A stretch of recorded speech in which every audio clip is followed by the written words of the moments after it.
Tes audio test. Bergetar bulu telinga ke tu? Selamat malam tuan-tuan. Ini adalah kunjungan kali kedua Haze ke rumah sahabat. Go away lah. Don't come back. Tu lah, tak boleh terima tu lah. Aku kan bila aku cakap macam ni kan mesti nak menangis. Tu aku malas tu.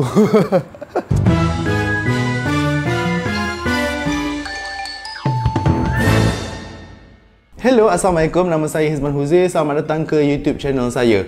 Kepada mereka yang follow saya daripada zaman Motiviral lagi, mereka akan tahu akan berita saya berhijrah. Asalnya benda tu berlaku pada Oktober 2018 dan pada April 2019 saya telah mengeluarkan video kenapa. Dan sejak saya keluarkan video pada April 2019 itu, kalau korang tak tengok lagi boleh tengok dekat sini. Ramai sangat orang DM saya lah, tanya Abang Haze macam mana nak berhijrah, macam mana nak dekatkan diri dengan Allah, macam mana nak hidup beragama dan sebagainya. Itu adalah antara soalan yang paling susah yang saya akan cuba jawab. Dan kalau ada orang tanya Abang Haze macam mana nak berhijrah, aku boleh bagi link. Dah share.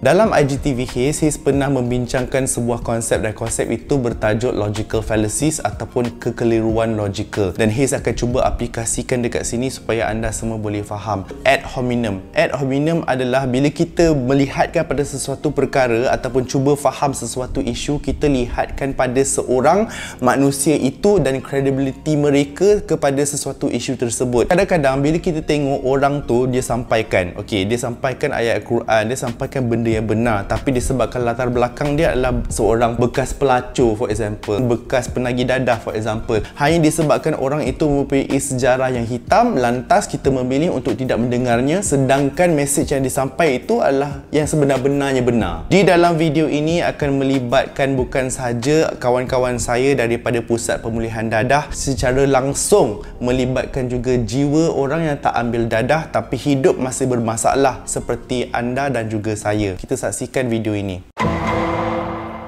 Pada satu hari sang kancil dan sang buaya tiba kan. Pada satu hari sebelum PKPB, ini aku nak bagi tahu kat korang ya, sebab nanti korang buat spekulasi sendiri. Suatu hari Haze dengan Hanan telah pergi ke Pusat Pemulihan Dadah ni untuk interview beberapa bekas-bekas penagih dadah. Cikgu juga ada bagi tahu kepada saya, korang ni rasa tersisih daripada dunia luar. Adakah yang rasa macam tu? Kalau ada yang rasa tersisih tu, mari sini saya bagi tahu. Saya ni baru je berapa minit sampai ke rumah sahabat ni.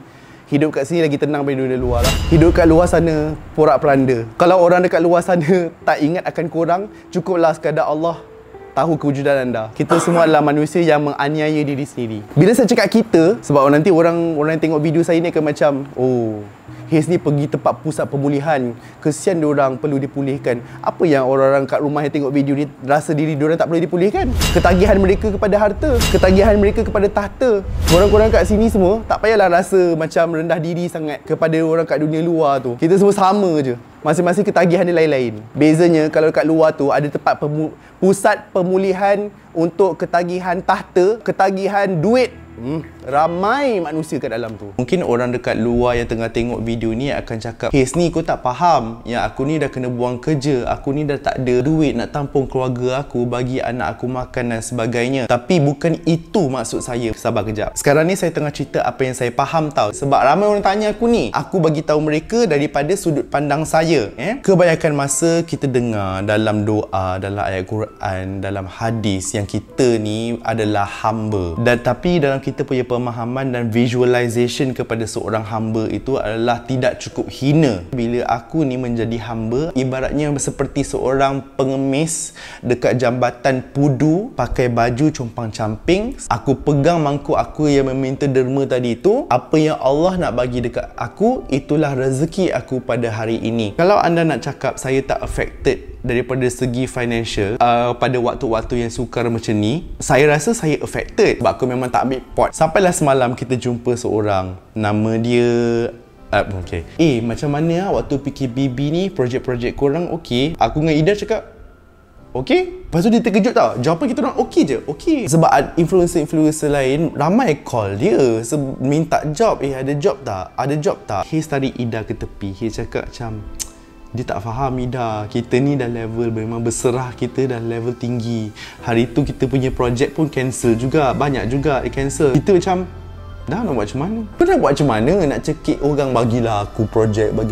Memang ada sesetengah perkara yang memang kita tak boleh nak kontrol. Yang pertama sekali adalah rezeki. Yang kedua adalah hati orang lain. Yang ketiga adalah hidayah. Dan memang pengharapan kepada rezeki itu seperti mana aku cakap tadi adalah seperti seorang peminta sedekah yang pegang mangkuk. Apa yang masuk dalam mangkuk tu, itulah dia rezeki aku pada hari tersebut.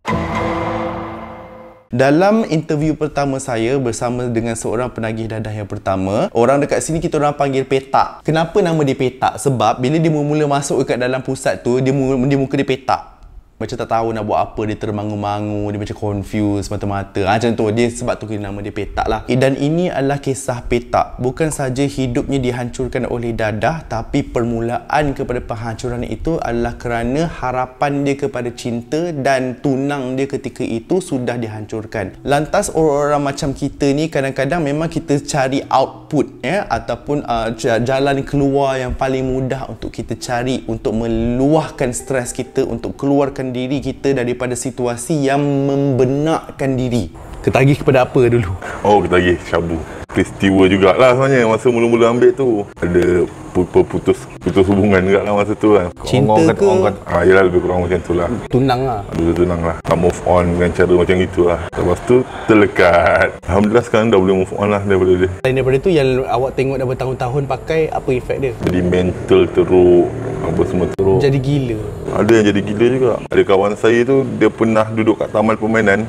Taman permainan maghrib waktu tu, dia dengar bisikan kata suruh tinggalkan handphone dia kat taman permainan tu.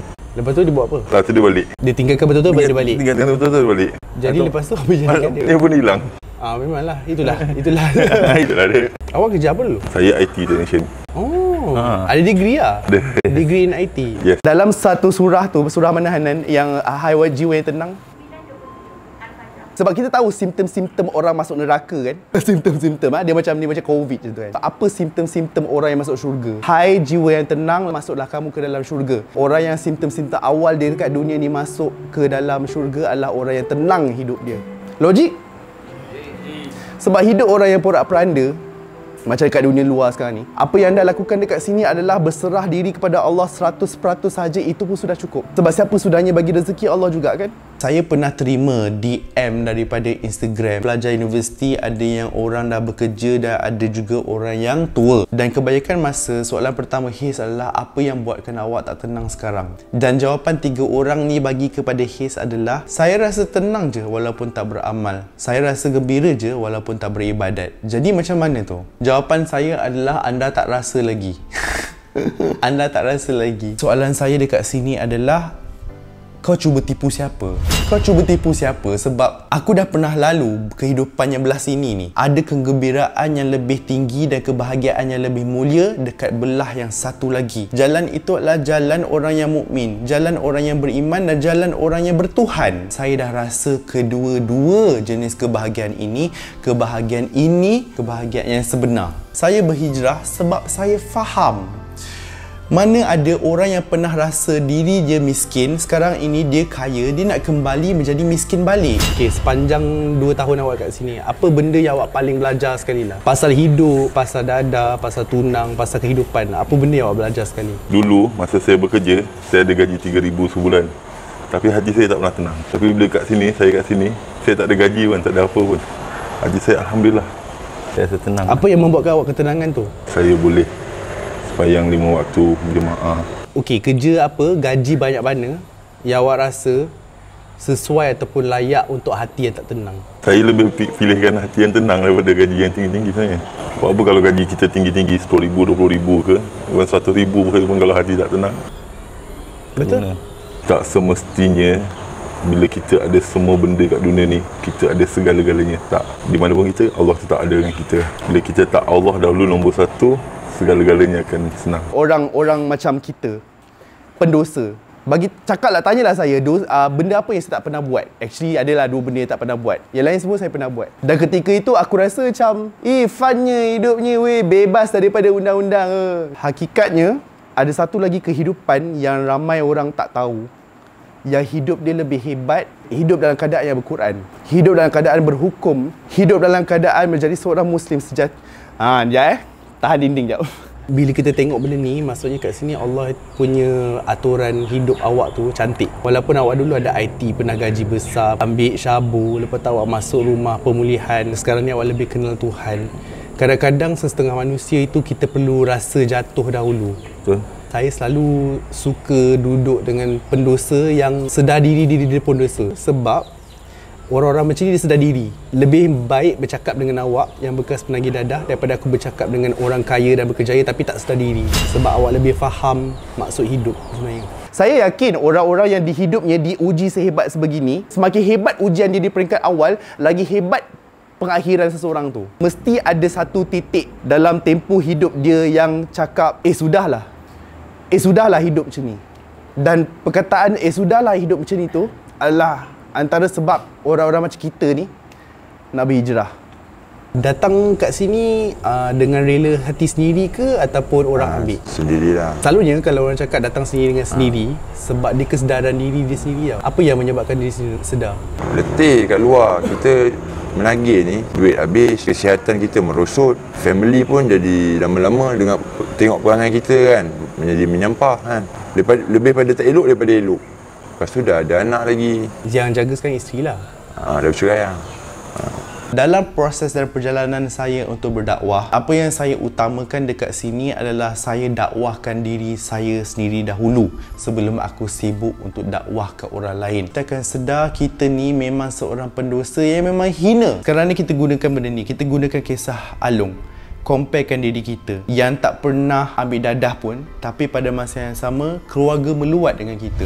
Tak ambil dadah pun, tapi hidup bercerai-berai. Keluarga dengan kawan baik, dengan sahabat yang tinggalkan kita, ataupun kita menjauhkan diri daripada mereka sebab kita ni yang ketagih dengan apa yang dunia ini can offer to us. Awak dah bersedia ke nak hadap orang kat luar? Saya tak ada masalah lah, biar diorang nak kata apa, diorang katalah. Dia tengok kita buat baik pun, pada mata dia akan salah. Kita buat jahat, apa tak lagi kan.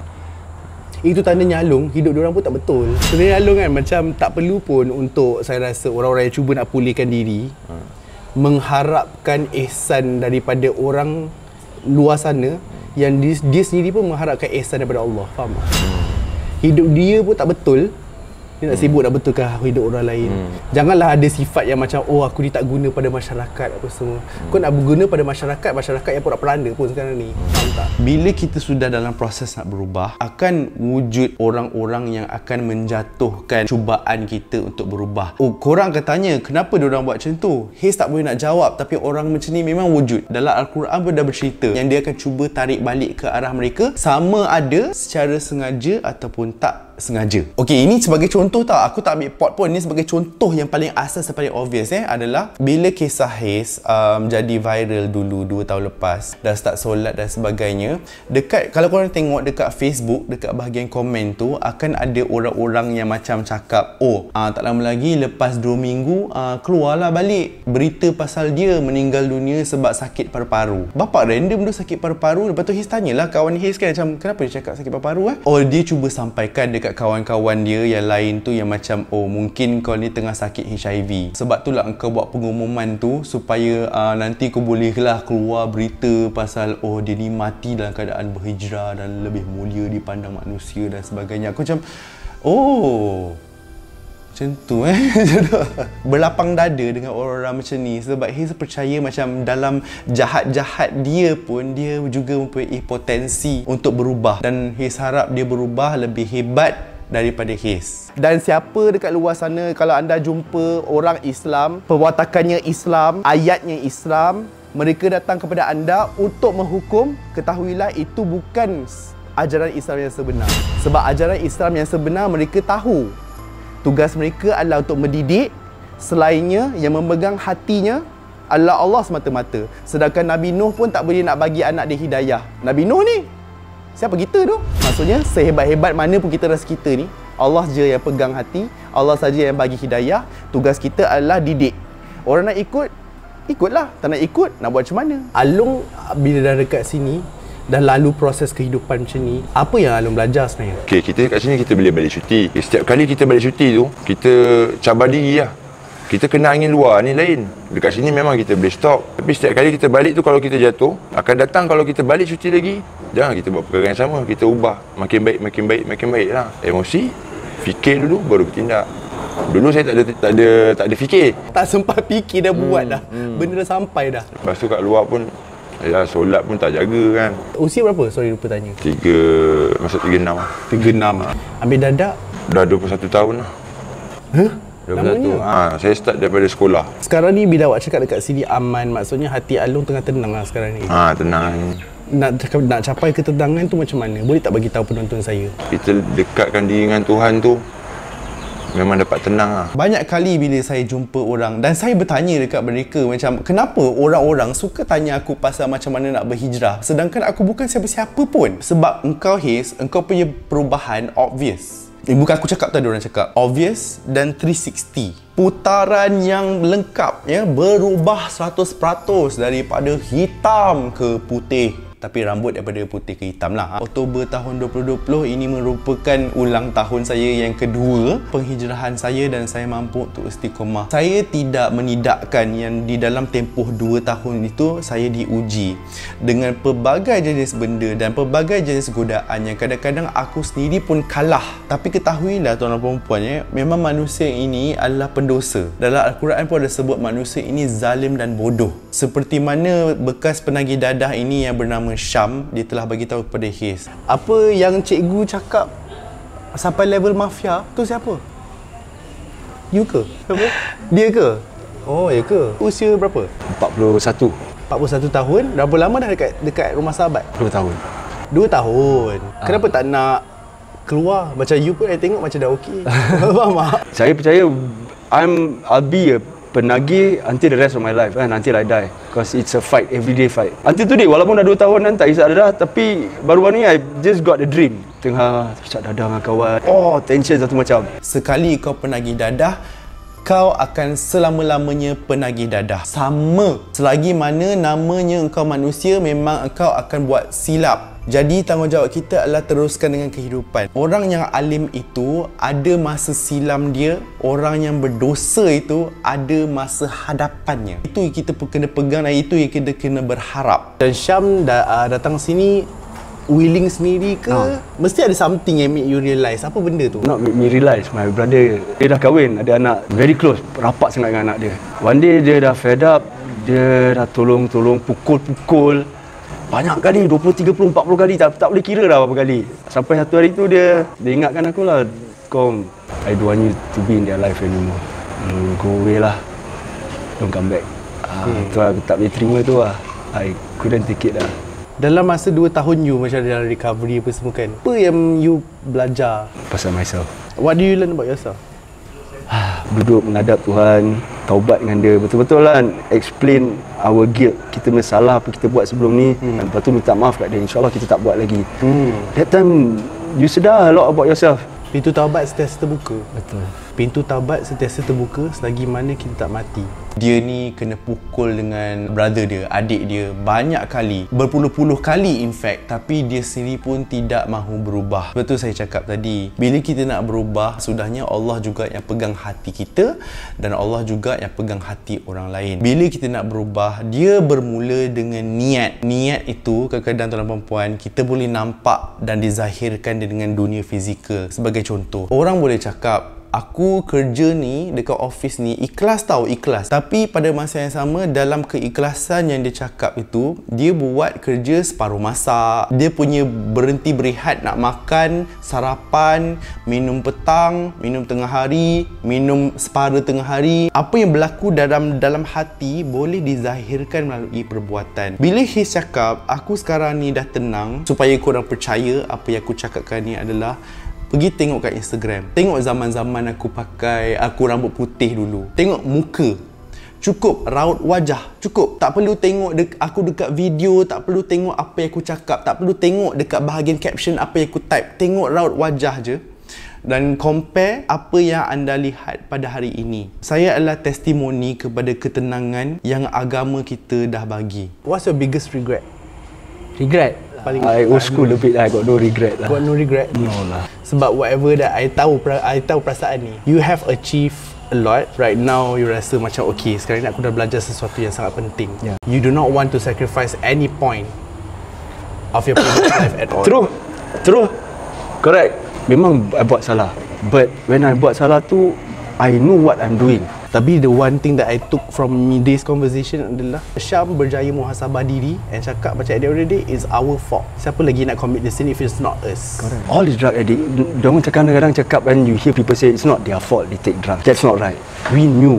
Ini adalah part yang macam kasar sikit minta maaf. Yang kita perlu faham, yang Haze telah faham, sehingga satu hari aku telah melakukan solat sunat taubat nasuha. Dalam Al-Quran surah Al-Baqarah ada bercakap tentang 3 jenis golongan bila berhadapan dengan Al-Quran. Yang pertama adalah orang mukmin. Okey, orang mukmin is orang mukmin lah. Yang kedua adalah orang kafir. Kau bagi tahulah macam mana pun, aku memang tak nak dengar. Dan kadang-kadang orang yang kafir macam ni pun adalah daripada orang Melayu juga malangnya. Okey, minta maaf ini bukan label-label yang saya letak, tapi label-label yang ada dalam Quran Yang ketiga adalah apa yang pernah berlaku dekat aku, golongan munafik. Buat mereka yang tak tahu, mungkin yang tengah tengok video ni adalah orang bukan Islam, munafik tu adalah dia hipokrit. Sebab memang nama dalam bahasa Inggeris munafik itu adalah hypocrisy ataupun hypocrite. Bila Haze tanya kebanyakan orang dalam 3 golongan ini, anda yang mana? Saya rasa melalui ayat ini saya munafik. Dia kata tapi saya solat. Tapi dalam pada masa awak solat tu, ada tak awak macam menzalimi orang lain? Lantas membawa Haze kepada ayat yang nombor 4. Minta maaf sangat. Kasar betul benda ni aku rasa. Okey. Tak ada, dia kan jadi penerimaan yang pelbagai. Macam ada yang ego, ada yang iklan pula. Sekejap Surah An-Nisa ayat 150. Kami beriman kepada sebahagian dan kami mengingkari sebahagian yang lain. Dalam kehidupan kita akan cakap macam, oh tapi aku solat, tapi aku bersedekah, tapi aku buat kerja amal. Tapi ada beberapa benda-benda lain yang macam aku buat sedekah itu untuk menunjuk-nunjuk pada orang. Dalam keadaan bertelekung, kita masih mengumpat pasal orang lain dengan jiran tetangga kita. Kita beribadah dalam perkahwinan, kita masih melakukan kezaliman terhadap suami ataupun isteri kita dengan keadaan yang mencurang. Ayat seterusnya adalah 151. Orang-orang macam ni, mereka lah orang-orang kafir yang sebenarnya. Dan kami sediakan untuk orang-orang kafir itu azab yang menghinakan. Nak marah, takkan aku nak marah kat bahagian komen. Takkan juga aku nak marah dekat Allah sebab benda tu datang kat Quran. Kau nak komen. Tak takut kena pandang petik. Sekarang ni dalam dunia zaman bayar cash terus aku rasa. Dalam surah, ayat favourite you apa? 497. Malaikat bertanya. Bila kita mati nanti, malaikat bertanya satu soalan. Kamu ini mati dalam keadaan apa? Saya cakap, wow, takutnya. Ditanya tu bercakap, aku ini mati dalam keadaan teraniaya. Lepas tu malaikat tu jawab balik, bukankah bumi Allah itu luas untuk kamu berhijrah di dalamnya? Lepas tu, apa yang berlaku kat end of the surah tu adalah orang yang ditanyakan tadi itu masuk neraka. Mungkin dekat dalam sini, mungkin dalam kehidupan kita ada orang aniaya kita, ataupun mungkin orang yang sedang menonton video ini mereka menganiaya diri sendiri. Sudahlah tiba masanya untuk kita berhijrah.